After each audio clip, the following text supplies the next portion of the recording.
এটা হলো একটা খুব কমন নিউরোলজিক্যাল ইমার্জেন্সি। সো আপনি যখন ইমার্জেন্সি ডিউটি করবেন বা আপনার চেম্বারে অনেক সময় পেশেন্ট স্ট্যাটাস নিয়ে আপনার কাছে প্রেজেন্ট করতে পারে। স্ট্যাটাসকে আমরা কখন বলি স্ট্যাটাস? একটা এপিলেপসি যখন non stop continuous seizure or repetitive seizure, discrete seizure with impaired consciousness in the interictal period যখনই হবে তখন তাকে বলি আমরা GTC, status epilepticus.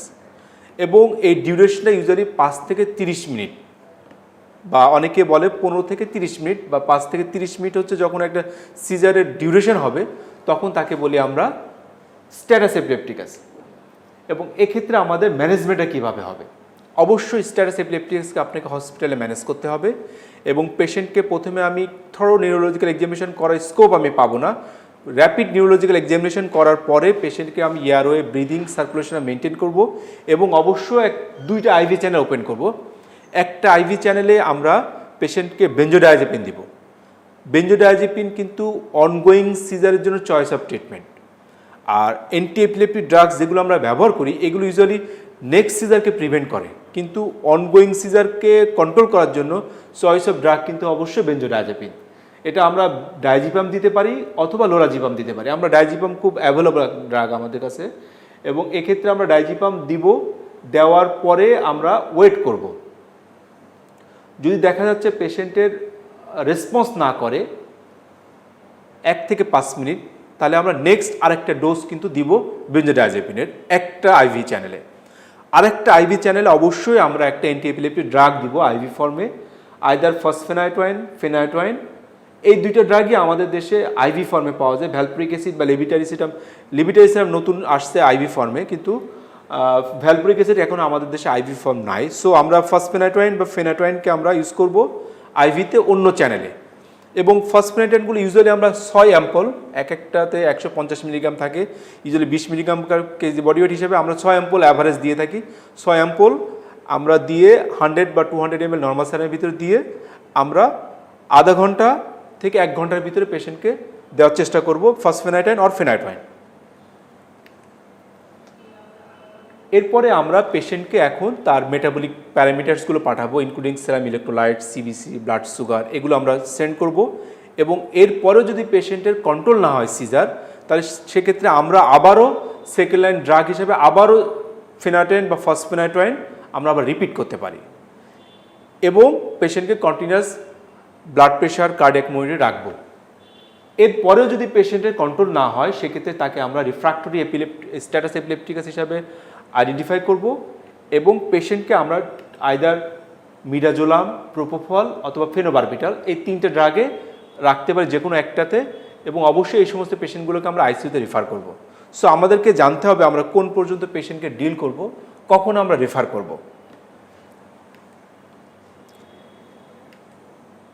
Pregnancy and epilepsy খুব ইম্পর্টেন্ট ইস্যু। একটা ফিমেল পেশেন্ট যদি রিপ্রোডাক্টিভ এজে আসে, রিপ্রোডাক্টিভ এজে আসলে কিছু ড্রাগ আমরা ইউজ করব না, কারণ এগুলো কন্ট্রাসেপটিভ ফেলু থাকে অনেক বেশি, যেমন কার্বামাজেপিন, ফেনাইটোয়াইন, বারবিচুরেটস, ল্যামোট্রিজিন, টপিরামিড। এইগুলো কিন্তু খুব বেশি পরিমাণে কন্ট্রাসেপটিভ ফেলু করতে পারে, কারণ এটা হলো এনজাইম ইন্ডিউসার।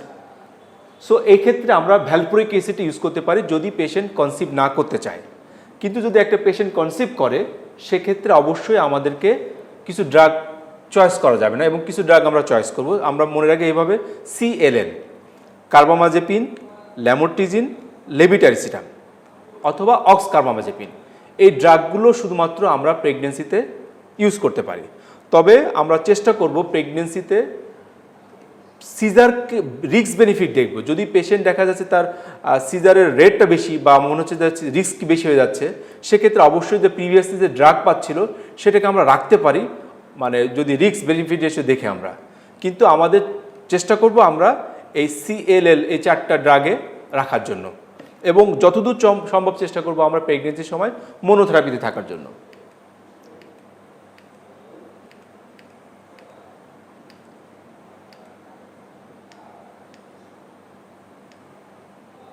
ভার্টাইগো or dizziness, খুব common presentation in neurology is vertigo or dizziness. What is vertigo? Vertigo actually is an illusion of self or environmental rotatory movement, which implies the asymmetrical vestibular input. দুইটা vestibular pathway যে কোনো এক পাশে যদি asymmetry থাকে তখন একটা illusion কাজ করে আমাদের ভিতরে যে আমি ঘুরতেছি অথবা এনভায়রনমেন্ট ঘুরতেছে। এই ফিলিংসটাকে বলি আমরা ভার্টাইগো। ভার্টাইগোকে আমরা দুই ভাগে ভাগ করি, এক সেন্ট্রাল ভার্টাইগো আর পেরিফেরাল ভার্টাইগো। সেন্ট্রাল ভার্টাইগোর কমন কজেস ভিতরে আছে যেমন demyelinating disease, specially MS ADEM, any posterior fossa tumour, specially CP angle tumour, migraine specially আমরা বলি যে ভার্টিজিনাস মাইগ্রেন অথবা ভেস্টিবুলার মাইগ্রেন, ইভেন ক্লাসিক্যাল মাইগ্রেনেও অনেক সময় পেশেন্ট ভার্টাইগো নিয়ে কমপ্লেন করতে পারে। ভার্টিবো ব্যাজিলার ইনসাফিসিয়েন্সি যেটা আমাদের রিকারেন্ট TIA করতে পারে, সেক্ষেত্রেও পেশেন্ট ভার্টাইগো নিয়ে আমাদের কাছে প্রেজেন্ট করতে পারে।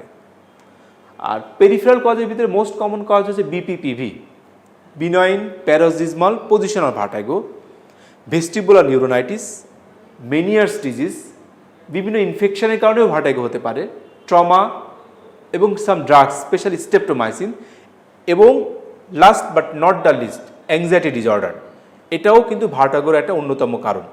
একটা ইয়াং এজে সবচেয়ে most common cause of vertigo or dizziness is anxiety. আর ওল্ডার এজ গ্রুপে most common cause of vertigo is vertebrobasilar insufficiency causing recurrent TI। তো ভার্টাইগো নিয়ে আসলে একটা পেশেন্ট অবশ্যই আমাদের ক্ষেত্রে আগের মতো রেড ফ্ল্যাগ সাইন আছে কিনা, দ্যাট মিনস সেন্ট্রাল কজগুলো আছে কিনা সেটা আমরা আগে এক্সক্লুড করব, তারপরে আমরা পেশেন্টকে ডায়াগনোসিস করে অ্যাপ্রোপ্রিয়েট ট্রিটমেন্ট দিব। তো সেন্ট্রাল কজগুলোকে আমরা এক্সক্লুড করতে পারি কিভাবে? এক, সেন্ট্রাল ভার্টাইগোগুলি usually mild to moderate, persistent, slowly progressive. আর পেরিফেরাল ভার্টাইগো ইউজুয়ালি এপিসোডিক এবং এটা moderate to severe with associated nausea, vomiting থাকতে পারে, সাথে টিনিটাস থাকতে পারে অথবা ডেফনেস থাকতে পারে in case of peripheral vertigo. But central vertigo usually mild to moderate, persistent, slowly progressive এবং এর সাথে এক্সট্রা কিছু নিউরোলজিক্যাল ডেফিসিট থাকতে পারে। যদি দেখা যাচ্ছে পেশেন্টের সিপি অ্যাঙ্গেল টিউমার থাকে, তার সেরিবেলার ডিসফাংশন থাকতে পারে, সাথে পেশেন্টের ফেশিয়াল নার্ভ পলসে থাকতে পারে, আদার ক্রেনিয়াল নার্ভ পলসে থাকতে পারে। সো আদার নিউরোলজিক্যাল ডেফিসিট যখন থাকবে তখন অবশ্যই এটাকে আমরা সেন্ট্রাল ভার্টাইগো বলবো। আর যদি নিউরোলজিক্যাল ডেফিসিট না থাকে সেক্ষেত্রে আমরা সেটাকে পেরিফেরাল ভার্টাইগো হিসাবে আইডেন্টিফাই করব। কিছু হাই রিস্ক ফ্যাক্টর যেমন old age, diabetes mellitus, hypertension, এগুলো নিয়ে যদি একটা পেশেন্ট আসে অবশ্যই আমাদের সেন্ট্রাল ভার্টাইগোকে আগে আমরা চিন্তা করব এবং এক্ষেত্রে আমরা আর্জেন্টলি ইমেজিং করব। এবং এক্ষেত্রে ভার্টাইগোর ইভালুয়েশনের ইমেজিংয়ের বেস্ট চয়েস হচ্ছে অবশ্যই MRI অফ দ্য ব্রেন, কারণ কোনো টিউমার বা পোস্টিরিয়র ফসাতে কোনো টিউমার বা পোস্টিরিয়র ইনফ্রাটেম্পোরাল কোনো স্ট্রোক বা হিমোরেজ যদি দেখতে চায় সেক্ষেত্রে MRI ইজ বেস্ট, অথবা কোনো ডিমাইলিটিং ডিজিজ সেটাও কিন্তু MRIতে ভালো বোঝা যায়। সো আমরা যদি ভার্টাইগো আমাদের সেন্ট্রাল কজ মনে হয় আমরা ফার্স্টলে MRI করার চেষ্টা করব। পেরিফেরাল এবং সেন্ট্রাল উভয় ভার্টাইগোতেই নিস্টেগমাস থাকতে পারে এবং এই নিস্টেগমাসটা আমরা পার্থক্য করতে পারি এভাবে যে সেন্ট্রাল ভার্টাইগোর নিস্টেগমাসটা ভিজুয়াল যদি আমি ফিক্সেশন করি তাহলে সেটা রিমুভ হবে না, এবং আমি যদি বারবার পেশেন্টকে ম্যানুভার করতে থাকি তাহলে সেন্ট্রাল ভার্টাইগোর নিস্টেগমাসটা পারসিস্ট করবে, বাট পেরিফেরাল ভার্টাইগোর নিস্টেগমাসটা আমি যদি বারবার ম্যানুভার করি সেটা চলে যাবে, ফ্যাটিগেবল। ভার্টাইগোর ম্যানেজমেন্ট আমরা কিভাবে করব?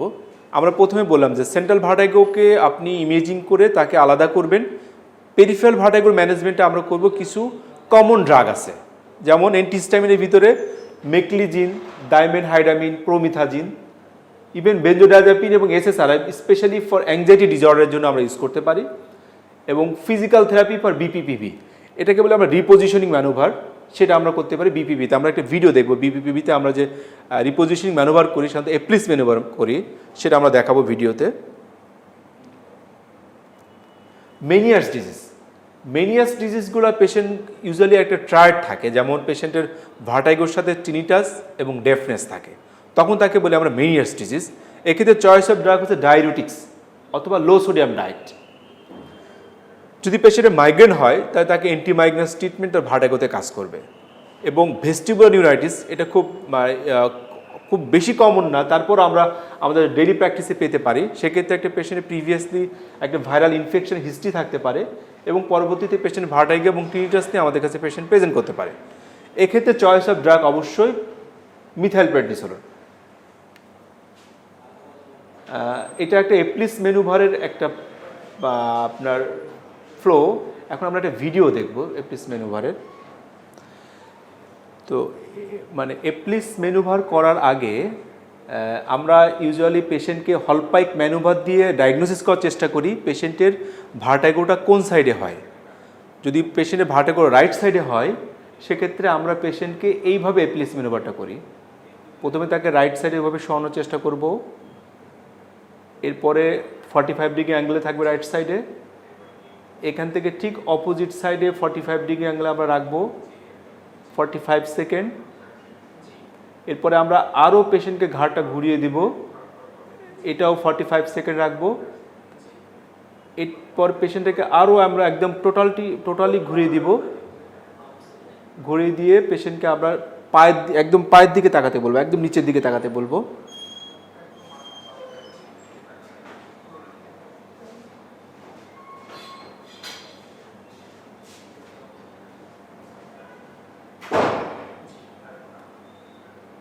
এবং প্রত্যেকটা স্টেপ আমরা 40 to 45 সেকেন্ড রাখবো এবং এরপরে পেশেন্টকে ঠিক ওই পজিশনে আমি পেশেন্টকে উপরের দিকে নিয়ে আসার চেষ্টা করব।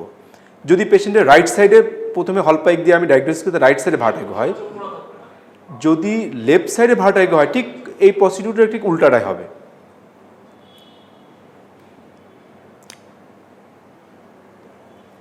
Management of stroke. Stroke is one of the most common neurological disease you will face both in general practice also in hospital emergency.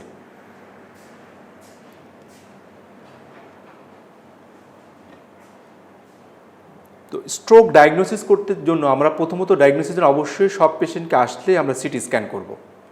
Without any CT scan কোনো পেশেন্টকে আমরা স্ট্রোকের ট্রিটমেন্ট দিব না।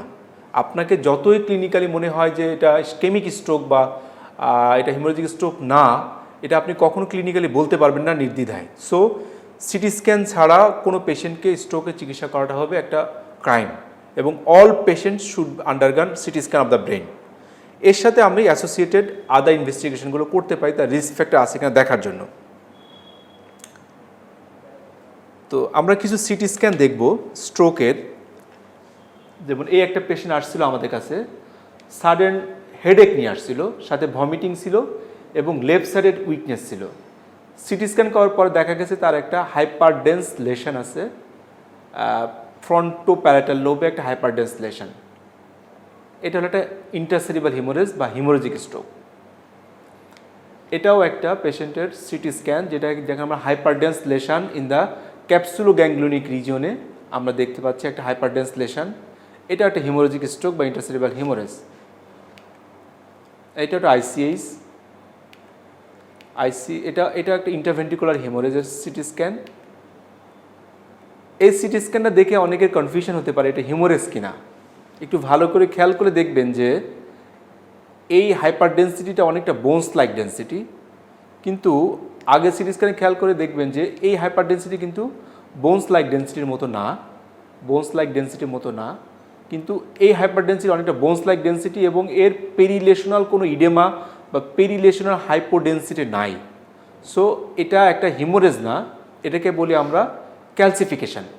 অনেক সময় নর্মালি কিছু ক্যালসিফিকেশন নর্মাল সাইডে থাকতে পারে, যেমন কর্ড প্লেক্সাসে থাকতে পারে, বেজাল গ্যাংলিয়াতে থাকতে পারে। আবার কিছু প্যাথোলজিক্যাল কন্ডিশনেও কিন্তু এরকম ক্যালসিফিকেশন নিয়ে আমাদের কাছে পেশেন্ট আসতে পারে। সো এটা দেখলেই যে আমরা মনে করবো যে হিমোরেজিক স্ট্রোক সেটা কিন্তু না, আপনাকে ভালো করে খেয়াল করতে হবে। এটা একটা হিমোরেজিক স্ট্রোকের সিটি স্ক্যান, যেখানে দেখা যাচ্ছে sub arachnoid space, specially interhemispheric fissure, Sylvian fissure, এই সমস্ত জায়গায় পেরিমেজেনসেফালিক বিভিন্ন সিস্টার্ন, এই সমস্ত জায়গায় হাইপার ডেন্সিটি দেখা যাচ্ছে। এটাকে বলে আমরা sub arachnoid haemorrhage. Usually patient present with sudden severe headache, আমরা যখন হেডেকের দেখছিলাম যে এটা ঠান্ডা ক্লাব হেডেক নিয়ে পেশেন্ট প্রেজেন্ট করতে পারে সাবআকুয়ার হিমোরেজ। এটা একটা ট্রমাটিক পেশেন্টের হিস্ট্রি, ট্রমাটিক পেশেন্টের সিটি স্ক্যান, যার একটা ট্রমার হিস্ট্রি ছিল। এখানে আমরা দেখছি যে একটা কনকেভো কনভেক্স হাইপার ডেন্সিটি, এটাকে বলি আমরা সাবডুরাল হেমাটোমা। আর যখন বাইকনভেক্স হাইপার ডেন্সিটি থাকে তখন তাকে বলি আমরা এপিডুরাল বা এক্সট্রাডুরাল হেমাটোমা। এটাও একটা দুইটা হচ্ছে সাবডুরাল হেমাটোমা, দুইটা সিটি স্ক্যান। এখানে আমরা দেখতে পাচ্ছি একটা সিটি স্ক্যানে যেখানে লেফট এমসিএ টেরিটরিতে একটা হাইপোডেন্সিটি, লেফট এমসিএ টেরিটরি হাইপোডেন্সিটি, এটা এমসিএ টেরিটরি ইনফাকশন। আর এখানে রাইট এসিএ টেরিটরিতে হাইপোডেন্সিটি, এটাও একটা এসিএ টেরিটরি ইনফাকশন। এখানে আমরা দেখছি যে পিসিএ টেরিটরিতে একটা হাইপোডেন্সিটি, এটা পিসিএ টেরিটরি ইনফাকশন। এরকম অনেকগুলো র্যান্ডম সিটি স্ক্যান আছে, সেটা আমরা দেখবেন যে সিটি স্ক্যানগুলোতে বিভিন্ন ইনফাকশন, অনেকগুলো ইনফাকশনের সিটি স্ক্যান আছে, হিমোরেজের সিটি স্ক্যান আছে, এগুলো আপনারা দেখবেন। এবং যত সিটি স্ক্যান দেখবেন আপনার ক্লিনিক্যাল আই তত শার্প হবে এবং আপনি খুব প্রম্পটলি ডায়াগনোসিস করতে পারবেন। এটা একটা large MCA territory infarction, left sided. এটা একটা ইন্টারসেরিব্রাল হিমোরেজ, অথবা আপনি এখানে এটা কিন্তু ইন্টারসেরিব্রাল হিমোরেজ না বলে এটা বেটার হচ্ছে, এটা হচ্ছে হিমোরেজিক ইনফাক্ট, একটা ইনফাকশনের ভিতরে হিমোরেজ। এগুলো বিভিন্ন সাবআকুয়ার হিমোরেজের সিটি স্ক্যান, এটা আপনারা দেখতে পারেন বিভিন্ন, আপনাদের ক্লিনিক্যাল আইগুলো শার্প হবে, যে সিটি স্ক্যানগুলো দেখতে পারেন।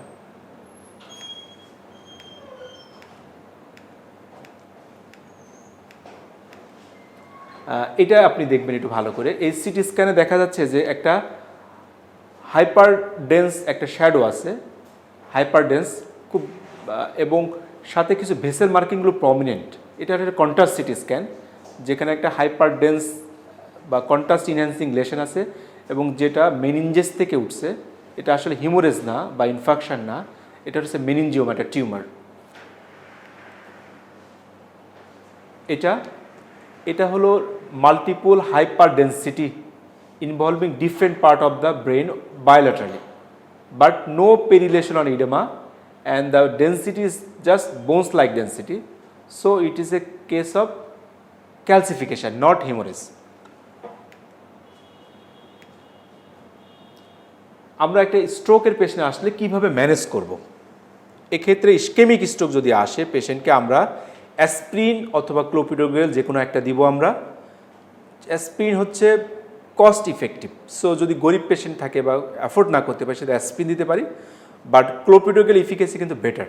কিন্তু আমরা ইউজুয়ালি আন্ডারলাইন কোনো হার্ট ডিজিজ না থাকলে আমরা ডবল অ্যান্টিপ্লেটেডে যাব না, শুধু স্ট্রোকের জন্যই আমরা একটা অ্যান্টিপ্লেটেডে যাবো, আইদার অ্যাসপ্রিন অথবা ক্লোপিডোগ্রেল। আমরা রোসুভাস্ট্যাটিন বা অ্যাটোভাস্ট্যাটিন আমরা দিতে পারি 10 মিলিগ্রাম অথবা অ্যাটোভাস্ট্যাটিন 20 মিলিগ্রাম। আমরা পেশেন্টের অ্যান্টিহাইপারটেসিভ দিব, আমরা পরে ডিসকাস করবো কখন আমরা অ্যান্টিহাইপারটেসিভ দিব। আমরা ভিনফোসিডিন দিতে পারি যদি পেশেন্টের কিছু কগনিটিভ ইম্পেয়ারমেন্ট থাকে, সেক্ষেত্রে আমরা ভিনফোসিডিন সেরিবাস নামে পাওয়া যায়, এটা একটা করে 3 বার আমরা অ্যাটলিস্ট 2 থেকে 3 মাস দিতে পারি। অ্যান্টি আলসারেন্ট দিব এবং একটা ভিটামিন আমরা দিতে পারি, আইদার B1B6 অথবা একটা মাল্টিভিটামিন আমরা দিতে পারি। তবে কমন কিছু অ্যাডভাইস আমরা করবো, পেশেন্টকে রেগুলারলি ফিজিওথেরাপি নিবে, আর কিছু কমন যে সমস্ত অ্যাডভাইস আছে সেগুলো আমরা দিতে পারি।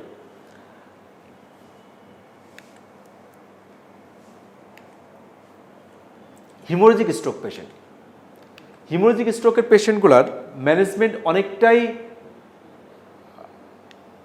ইসকেমিক স্ট্রোকের মতো, কিন্তু কিছু এক্সট্রা ম্যানেজমেন্ট আছে এখানে এবং কিছু ম্যানেজমেন্ট আমরা এখানে অফ রাখবো, যেখানে আমরা হিমোরেজিক স্ট্রোকে কখনো অ্যান্টিপ্লেটেড ড্রাগ দিব না। এক্ষেত্রে পেশেন্ট যদি খারাপ থাকে, পেশেন্ট যদি ওরাল ফিডিং না করতে পারে, তার ওরাল ফিড এনশিওর করার জন্য আমরা তাকে রাইল স্টিপ দিব এবং 200 ml liquid diet 2 hourly total 10 feet daily আমরা দিব। সাথে আমরা একটা নর্মাল সেন রাখতে পারি 1000 ml, এবং পেশেন্ট রেজড আইসিপি থাকলে আমরা ম্যানিটল দিতে পারি, ইউজুয়ালি 3 দিন আমরা ম্যানিটল দিতে পারি। ডেক্সামিথাসোনের খুব বেশি রোল নাই এখানে, প্লাস মাইনাস আপনি দিতে পারেন নাও দিতে পারেন। নিমোডিপিন আমরা দিতে পারি যদি পেশেন্টের তার ভেন্ট্রিকুলার এক্সটেনশন থাকে বা সাবআকুয়ার এক্সটেনশন থাকে, সেক্ষেত্রে আমরা নিমোডিপিন দিতে পারি 21 দিনের জন্য। এখানে আমরা অ্যান্টিহাইপারটেনসিভ দিব। চয়েস অফ ড্রাগ হচ্ছে অ্যান্টিহাইপারটেনসিভ, এখানে এসি ইনহিবিটর বা এআরবি অথবা কম্বাইন এসি ইনহিবিটর এআরবির সাথে আমরা ক্যালসিয়াম চ্যানেল ব্লকার দিতে পারি। অ্যাটোভাস্টাটিন দিব 10 to 20 মিলিগ্রাম। এবং যদি পেশেন্টের কর্টিক্যাল হিমোরেজ থাকে এবং রিস্ক থাকে বেশি কনভালশনের সিজারের, সেক্ষেত্রে আমরা ডাইফিডান দিতে পারি বা ফিনাটাইন দিতে পারি প্রোফাইলেকটিক হিসাবে। এবং একটা অ্যান্টি আলসারেন্ট রাখবো এবং general care, Baul bladder care, change of posture, eye care, যেটা ইসকেমিক স্ট্রোকে যেমন হিমোরেজিক স্ট্রোকে তেমন। সাব অ্যারাকনয়েড হেমোরেজের পেশেন্টের ম্যানেজমেন্ট অনেকটাই সেম অফ হিমোরেজিক স্ট্রোক, কিন্তু এখানে fluid management is very important. কারণ সাব অ্যারাকনয়েড স্পেসে যে ব্লাড ভেসেলগুলো থাকে, যখন ব্লাডটা সাব অ্যারাকনয়েড স্পেসে থাকে তখন দেখা যায় ভেজোস্পাজম হয়। সো ভেজোস্পাজমকে প্রিভেন্ট করার জন্য আমরা পেশেন্টকে একটু ওভার হাইড্রেশন রাখার চেষ্টা করি, যেটা আমরা হিমোরেজিক স্ট্রোকে ইউজুয়ালি করার চেষ্টা করি না, কিন্তু সাব অ্যারাকনয়েড হেমোরেজের পেশেন্টকে আমরা একটু ওভার হাইড্রেট রাখার চেষ্টা করি। আর সেম ম্যানেজমেন্ট, কিন্তু এক্ষেত্রে এক্সট্রাভাবে আমরা একটা আর্জেন্টলি সিটি এনজিওগ্রাম অথবা এমআর এনজিওগ্রাম করে দেখব কোনো অ্যানিরিজম আছে কিনা। যদি অ্যানিরিজম থাকে তাহলে অবশ্যই পেশেন্টকে আমরা আর্লি রিফার করব as early as possible coiling আর ক্লিপিংয়ের জন্য।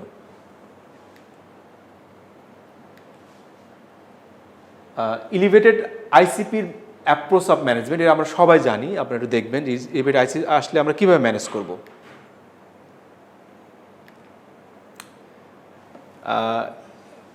Recent update management of ischemic stroke, এটা নিয়ে এখন খুব বেশি আলোচনা হচ্ছে, স্পেশালি আমাদের দেশে। যদিও এটা আমাদের দেশে অনেক পরে শুরু হয়েছে, কিন্তু বাইরের কান্ট্রিতে অনেক আগে থেকে এটা শুরু হয়েছে, যে আইভিআরটিপিএটা এখন আমাদের দেশে শুরু হয়েছে। অনেকগুলো হসপিটালে, স্পেশালি আমাদের নিউরোসায়েন্স হাসপাতালে আইভিআরটিপি স্টার্ট করা হয়েছে। যদি পেশেন্ট উইদিন 4.5 আওয়ার্সের ভিতরে আসে, অবশ্যই যদি পেশেন্টের কোনো কন্ট্রাইন্ডিকেশন না থাকে, তাহলে অবশ্যই পেশেন্টকে ইনভেরিয়েবলি আমরা আইভিআরটিপি দিব। তবে time is very important. Within 4.5 hours আসলে কেবল আমি পেশেন্টদেরকে আইভিআরটিপি দিতে পারি। এক্ষেত্রে পেশেন্টের কিছু এক্সক্লুশন ক্রাইটেরিয়া আছে, যেমন পেশেন্টের যদি কোনো হিমোরেজিক টেন্ডেন্সি থাকে বা রিসেন্ট হিমোরেজিক স্ট্রোকের কোনো হিস্ট্রি থাকে এবং পেশেন্ট যদি হাই বিপি থাকে মোর দ্যান 185 বা 110, সেক্ষেত্রে আমরা আইভিআরটিপিটাকে হোল্ড রাখতে পারি। তবে যদি বিপি কন্ট্রোল করে আমি আমার পেশেন্টকে দিতে পারি। তাই মানে কিছু অ্যাবসলিউট কন্ট্রাইন্ডিকেশন না থাকলে অবশ্যই সব পেশেন্টকে আমরা আইভিআরটিপি দিব। এখন এটা খুব একটা ইম্পর্টেন্ট ইস্যু, যে স্ট্রোক অ্যান্ড হাইপারটেনশন কীভাবে আমরা ম্যানেজ করব। প্রথমে আসি আমরা ইসকেমিক স্ট্রোকে। ইসকেমিক স্ট্রোকের পেশেন্ট হাইপারটেনশন নিয়ে আমাদের কাছে পেশেন্ট প্রেজেন্ট করলে আমরা খেয়াল করব প্রথমে যে পেশেন্ট এলিজিবল ফর থ্রোম্বোলাইসিস কিনা। পেশেন্ট যদি থ্রোম্বোলাইসিসে এলিজিবল হয়, সেক্ষেত্রে আমরা বিপি 185 বা 110-এর নিচে রাখার চেষ্টা করব। এর বেশি থাকলে অবশ্যই আমরা পেশেন্টকে বিপি কমানোর জন্য আইভি ড্রাগ ইউজ করব।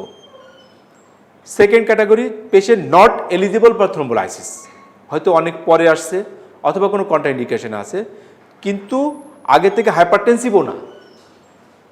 সেক্ষেত্রে আমরা বিপি 220 বা 120 পর্যন্ত কিন্তু আমরা অ্যালাউ করতে পারি। যদি পেশেন্টের সাথে কোনো heart failure, aortic dissection, ISD, hypertensive encephalopathy, acute renal failure এগুলো যদি না থাকে, সেক্ষেত্রে আমরা পেশেন্টের মানে বিপিকে 220 বা 120 পর্যন্ত অ্যালাউ করতে পারি। কারণ কিছু রিয়াকশনের হাইপারটেনশন ডেভেলপ করে ইসকেমিক স্ট্রোক বা হিমোরেজিক স্ট্রোকে। সো সেক্ষেত্রে আমরা বিপি যদি কমিয়ে ফেলি, তাহলে হাইপোপারফিউশন হয়ে ইনফেকশনের যে এরিয়াটা আরও বড় হয়ে যেতে পারে। সো এক্ষেত্রে আমরা বিপিকে 220 বা 120 পর্যন্ত অ্যালাউ করতে পারি ফার্স্ট উইক পর্যন্ত, কিন্তু এরপরে অবশ্যই পেশেন্টকে আমরা বিপি কমানোর চেষ্টা করব। যদি পেশেন্টের আগে থেকে নন হাইপারটেনসিভ থাকে, তাহলেও সেক্ষেত্রে আমরা 220 বা 120 পর্যন্ত অ্যালাউ করতে পারি ফার্স্ট 24 আওয়ার্স, কিন্তু তারপরে পেশেন্টকে অবশ্যই আগে যে ইউজুয়াল মেডিকেশন পাচ্ছিল সেগুলো আমরা কন্টিনিউ করব। তাহলে এখানে আমাদের ইসকেমিক স্ট্রোকের মুদ্রা কথা হলো, যদি থ্রোম্বোলাইসিসের এলিজিবল হয় তাহলে সেটাকে আমরা 185 বা 110-এর নিচে রাখার চেষ্টা করব। যদি থ্রোম্বোলাইসিস এলিজিবল না বাট প্রিভিয়াসলি নট হাইপারটেনসিভ, 220 বা 120 পর্যন্ত আমরা ফার্স্ট উইক পর্যন্ত রাখতে পারি। আর যদি আগে থেকে নন হাইপারটেনসিভ হয় তাহলে 220 বা 120 পর্যন্ত আমরা প্রথম 24 আওয়ার্স মধ্যে রাখতে পারি, তারপর আমরা বিপিটা কমাবো। বাট ইন্টারসিরেব্রাল হিমোরেজ বা সাব অ্যারাকনয়েড হিমোরেজের ক্ষেত্রে আমাদের সেক্ষেত্রে স্ট্র্যাটেজিটা আলাদা। কারণ যদি বিপি বেশি থাকে তাহলে কিন্তু হিমোরেজের চান্স আরও বেশি বেড়ে যাবে। সো এক্ষেত্রে আমরা বিপিটাকে কমানোর চেষ্টা করব, তবে বেশি কমাবো না। আমরা 140 বা 190 আপার নর্মাল লিমিটে রাখার চেষ্টা করব by either oral drugs or maybe IV drugs, but oral drugs is safe.